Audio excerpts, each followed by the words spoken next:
At my sister's wedding, I was placed outside, near the trash cans like I didn't belong. When she smirked and said, "Guess you don't count," I quietly took my gift and walked away with my heart breaking. Minutes later, she turned pale and screamed in front of everyone. The folded card had my name on it in calligraphy, Eleanor. That part was almost sweet. Natalie had paid extra for the custom lettering, I remembered. $2 per card. I had helped her pick the font. She'd called it timeless. I'd called it a little much. We'd both laughed. I wasn't laughing now. I was standing on a narrow concrete path between the venue's rear wall and two black garbage bins, holding a card that directed me to table 19. There was no table 19 inside the Hargrove Estate ballroom. I had already checked twice. The tables inside ran from 1 through 18, arranged in perfect circles under 3 cascading chandeliers, each set with white bone china and crystal stemware that caught the light like the inside of a snow globe. Out here, there was a scratched folding table, 2 mismatched chairs, an extension cord someone had taped to the ground with gray duct tape. The ballroom's side door was 10 feet away, propped half open, and through it, I could hear the chime of glasses and the warm hum of 200 people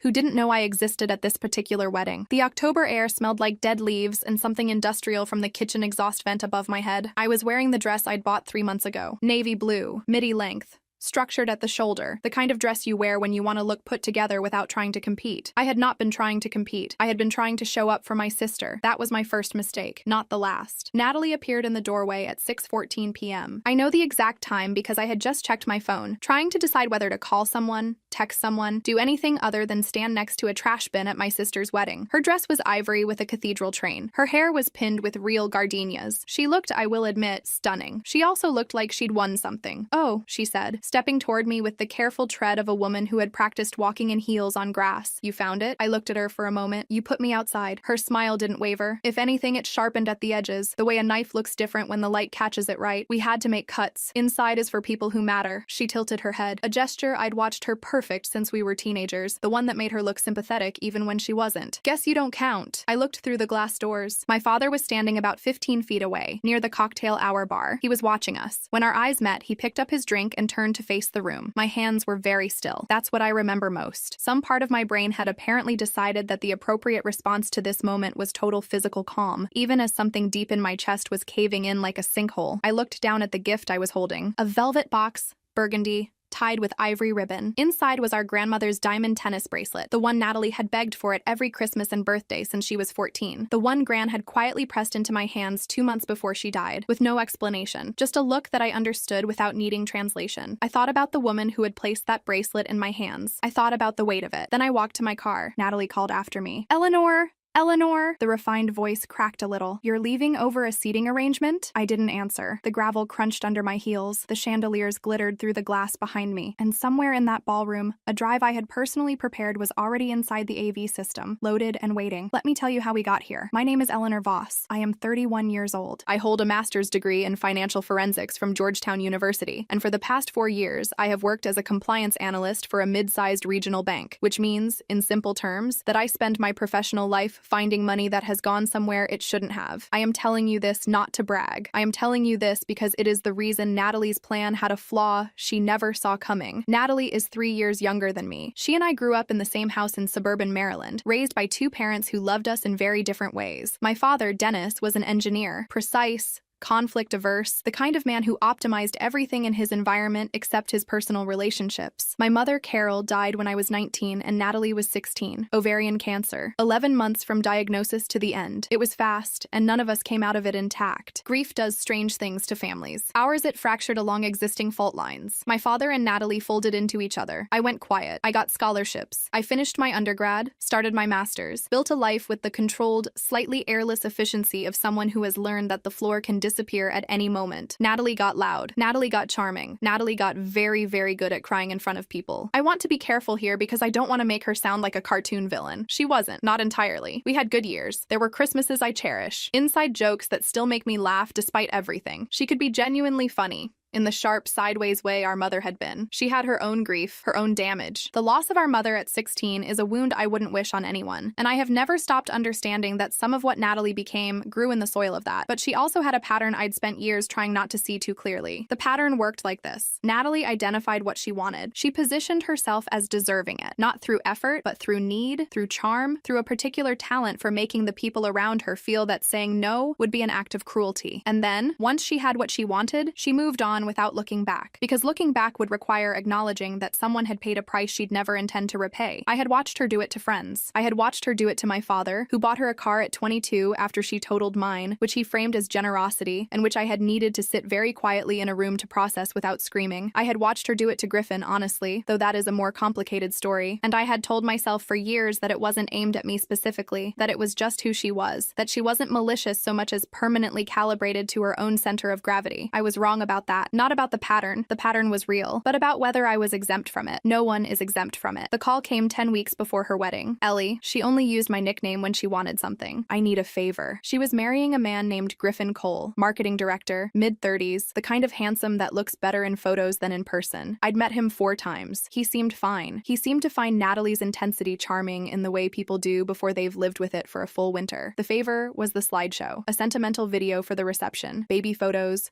milestone moments, soft piano music underneath, something that would play during cocktail hour while guests filtered in, something that would make the room cry in a cultivated way. "You're good at this stuff," she said. "The technical stuff." "I can do that," I said, "and I need access to the shared cloud folder. Mom's pictures are in there, some of Gran's." She sent me the link that evening. I started pulling photos over the following weekend. What I found wasn't in the photos. It was in a subfolder labeled Wed Admin. Final, which I stumbled into while searching for a specific Christmas photo from 2007. I almost closed it, but something made me look at the file names. Invoice, Bloom & Co., Voss E., PDF. My name, my initial. I opened it. It was a floral invoice. 47 arrangements of ivory garden roses and eucalyptus, totaling $4,200. Billed to a credit card ending in 3817. My card. Authorized with a signature that looked close enough to mine that someone who didn't know my handwriting would accept it. I sat very still for about 30 seconds. Then I kept scrolling. I want to describe what it feels like to discover something like this, because people imagine it's dramatic. A gasp, a slamming of the laptop, some immediate surge of rage. It isn't. What I felt was a slow kind of unreality, like watching a picture come into focus that you don't want to be clear. Each file I opened was another degree of sharpness, another detail that shouldn't exist. My name in a context I had never entered, my card number in a portal I had never accessed, my signature on a line I had never signed. The brain works hard to give you alternative explanations. For maybe 4 minutes, I was still trying to find one. A billing error, a coincidence, some legitimate arrangement I had forgotten about, but I am very good at reading financial documents, and the documents were unambiguous. There were 11 files like that. Floral invoice, catering deposit, specialty linens, ivory silk overlays, $1,800. A champagne tower from a company called Elevations Event Bar, $3,400. A string quartet for the cocktail hour, $2,200. A custom wedding cake from a French patisserie in Georgetown, $4,800. A vintage getaway car, a 1962 Rolls-Royce Silver Cloud, rented for 4 hours, $3,000. 11 invoices,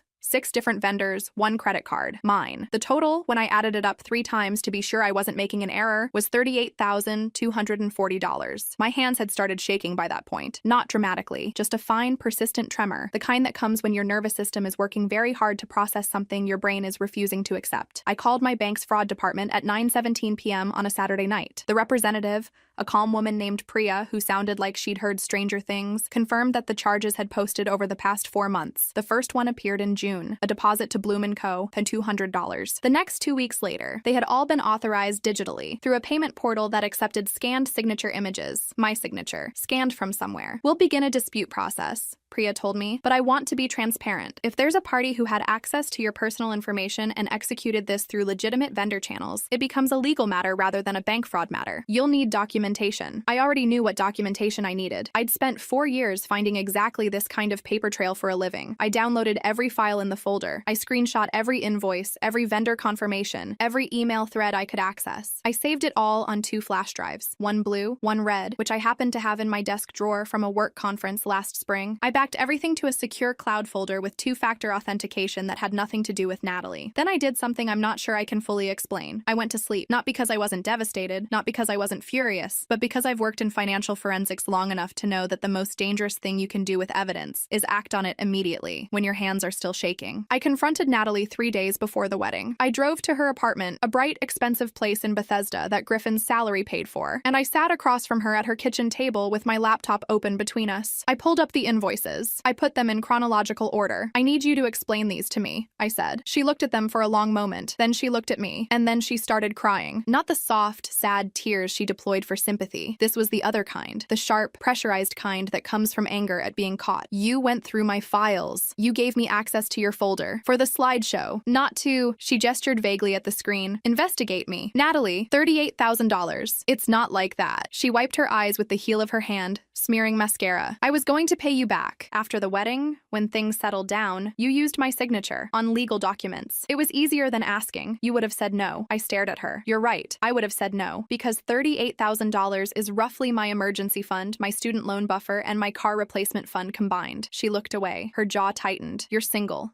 You don't have kids. What do you even spend money on? The room got very quiet. My rent, I said. My student loans, my car insurance, my health insurance, my life. Don't be dramatic. You owe me anyway. Something cold moved through me. Owe you for what? She was quiet for a moment. Then she looked at me with something I can only describe as calculated grievance. The look of someone who has been storing a weapon for a long time and has just decided to use it. For mom and dad loving you more, she said. After the accident. I knew which accident she meant. I will tell you about it now because it matters. I was 23. Natalie was 20. It was late November, a Sunday. She asked to borrow my car, a used Honda Civic I'd worked 2 jobs to pay for, to drive to a friend's house 30 minutes away. I said yes. She asked if I wanted to come. I said sure. She drove too fast on wet roads. She overcorrected on a curve. We hit a telephone pole at approximately 40 miles per hour. I broke my left leg in 2 places, tibia and fibula. Clean fractures, which sounds cleaner than it was. Tibia and fibula. Clean fractures, which sounds cleaner than it was. I was in the hospital for 3 days. I did physical therapy for 4 months. I missed a semester of grad school. Natalie got a 3-inch scar on her left shoulder. In the story she told our parents, and I want to be precise here because the story she told and the story that happened are 2 different things, she was driving carefully and I grabbed the wheel. She swerved to avoid me grabbing it. That's why we crashed. I never grabbed the wheel. My father believed her because she cried and I went quiet, the way I always did, because I had learned a long time ago that in our family,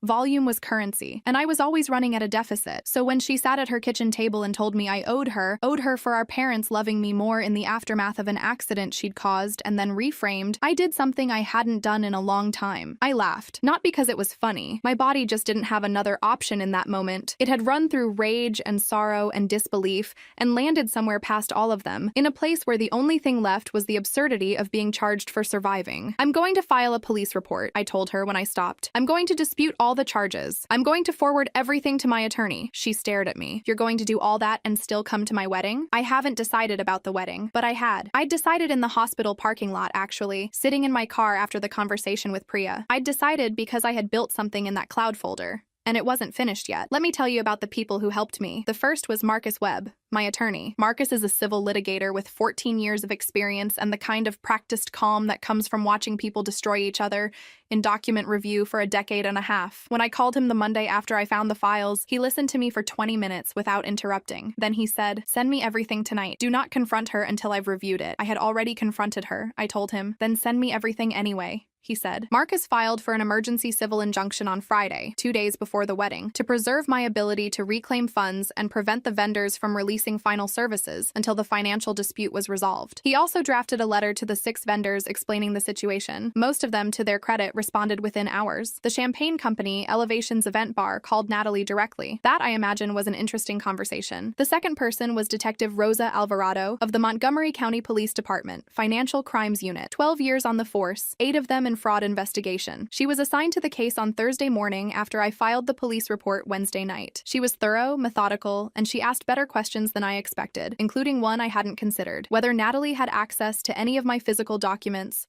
Not just digital ones. She did. I had given her a spare key to my apartment 2 years ago, when I was having surgery to repair a torn rotator cuff and needed someone to water my plants. I'd never asked for it back. Natalie had apparently used it at some point to access my desk drawer, where I kept a folder of financial documents, my credit card statements, a copy of my driver's license, my bank account numbers, the raw material for everything that followed. Detective Alvarado walked me through what she called the execution path of the fraud, the sequence of steps Natalie would have had to take to set this up over 4 months. Scanning my license to build build a digital identity packet, accessing my credit card number from the statements, constructing a signature image by tracing or photographing mine from a physical document, setting up vendor accounts in my name using my identifying information. It was meticulous, she said, not the work of someone acting impulsively. This took planning, Detective Alvarado told me, on the phone the afternoon before the wedding. Multiple touch points, multiple vendors, sustained over months. Do you know when she would have accessed your apartment? I gave her the approximate window, April through June, on days I was at the office. She noted it down. One more thing, she said before she hung up. Keep your phone on tomorrow. Detective Alvarado called what Natalie had done a textbook soft fraud execution. The term sounds almost admiring. It isn't. The third person was Marissa Chen, the venue coordinator at the Hargrove Estate. She was the one who pulled me aside when I arrived at the wedding that Saturday afternoon, her expression carefully professional and her eyes quietly apologetic. She showed me the seating chart, the final version, signed off by Natalie herself that morning. Table 19, exterior, adjacent to the refuse collection area and the kitchen exhaust vent. Marissa had seen the chart 3 days earlier and flagged it to the venue manager who had emailed Natalie to confirm. Natalie confirmed it. I showed Marissa the 2 drives. The blue one, I told her, is the slideshow she asked me to build. Baby photos. Prom night, their first date selfie. Soft piano. Exactly what she wanted. Marissa looked at the red drive in my other hand. That one is a different presentation,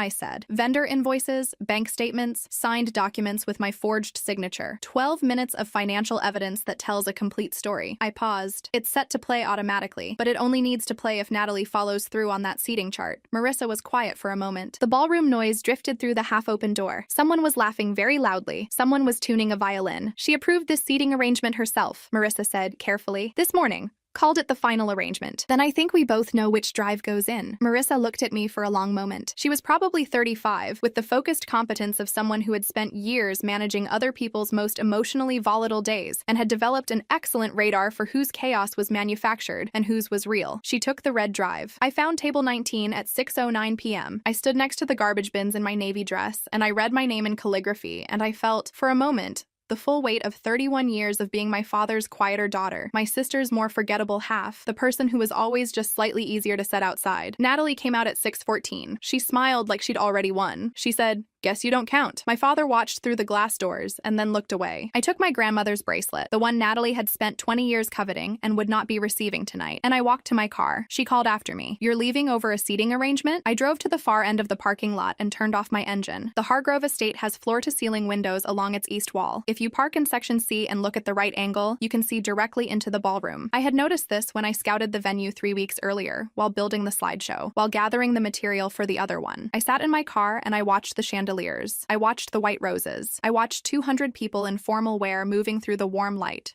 completely unaware. I thought about the Champagne Tower. I thought about the string quartet, which I could faintly hear from here, a Vivaldi piece, clean and practiced. I thought about the fact that every beautiful thing in that room had my name on a contract somewhere, and not one person inside knew it. My phone buzzed at 6:38. Marcus Webb. "Call me after, regardless of outcome. I need to know you're okay." I texted back, "I'm okay now," which was mostly true. My hands were steady. My breathing was even. The part of me that had spent 4 years building financial cases was running very cold and very clear, the way it always did when a pattern finally completed itself, when the numbers added up to something undeniable. There is a specific feeling that comes when evidence lands exactly where it should. It's not joy. It's not revenge. It's closer to precision, like a door closing on the right thing. At 6:41 p.m., the cocktail hour was ending. I could see the drift of guests toward their seats, the gentle ushering, the rustle of evening gowns. Natalie and Griffin entered the ballroom from the bridal suite hallway. She looked radiant. She looked like she had everything. At 6:47 p.m., the DJ's voice cracked over the speaker system that carries through the estate's exterior. "Ladies and gentlemen, please turn your attention to the screen for a special message from the bride's sister." I stopped breathing. Through the floor-to-ceiling windows, I watched the projector screen at the front of the room flicker to life. White. Then, the first slide. A message from Eleanor Voss. 200 heads turned. Natalie turned with them, looking toward the screen with a smile ready, the practiced smile of someone prepared to receive a tribute they felt they deserved. The second slide appeared. Invoice, 1001, Bloom & Co.,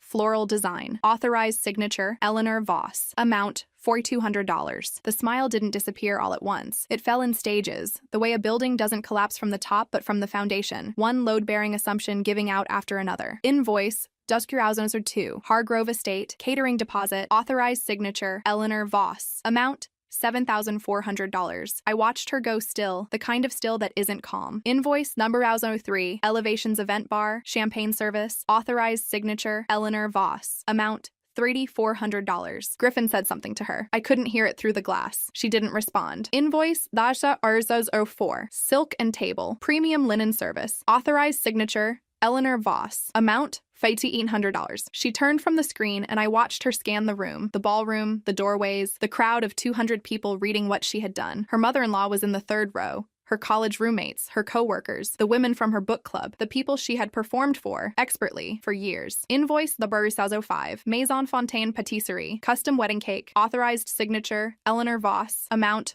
$4,800. Natalie moved toward the door. An usher stepped aside. A woman at table 4, I think it was Griffin's aunt, leaned over and said something to her husband, and he looked at the screen and then looked at Natalie's retreating figure with an expression I could read even through glass. She came through the side door at 6:49, the same door she'd used an hour earlier when she'd come to tell me I didn't count. She was not smiling now. What did you do? Her voice had a quality I'd never heard in it before. High and stripped and genuinely frightened. Eleanor, what did you do? I made a slideshow, I said. You asked me to. Turn it off. She grabbed my arm. Turn it off right now. I'm in the parking lot, Natalie. I don't have the remote. She stared at me. The realization moved across her face the way water moves across a floor. Slow at first, then sudden, then everywhere. The woman inside, she said. The coordinator. You gave her the drive? Yes. You planned this. You forged my signature on $38,000 of contracts. I said. You put me next to a garbage bin at your wedding. You told me I don't count. I looked at her. What exactly were you expecting? Through the glass behind her, I could see the screen still cycling. The 6th invoice. The 7th. I had built it to run 12 minutes, long enough for every person in that room to read every line. Griffin appeared in the doorway. He looked at Natalie. He looked at me. He looked at his wedding reception through the window. His guests, his family, his new wife's financial fraud playing out in 12-point font on a projection screen in front of 200 people. And he said nothing. There are moments that end things. You can watch them happen in real time. What followed was not a clean story. Nothing real ever is. Marcus Webb filed the civil suit formally the following week. We sought recovery of the $38,000 in fraudulent charges plus legal fees. Natalie retained her own attorney, a family friend named Robert Lim, who handled mostly estate planning and was visibly unprepared for financial litigation. By November, 6 of the 6 vendors had provided sworn statements confirming they had received payment authorizations bearing my signature without my verbal or written confirmation. Detective Alvarado's investigation produced documentation of Natalie's access to my apartment. A neighbor's Ring camera showed her entering on a Tuesday afternoon in April when I was at work. The forgery charge was filed in December. She pleaded no contest in February to 1 count of criminal fraud and 1 count of identity theft. The judge, the Honorable Patricia Osei,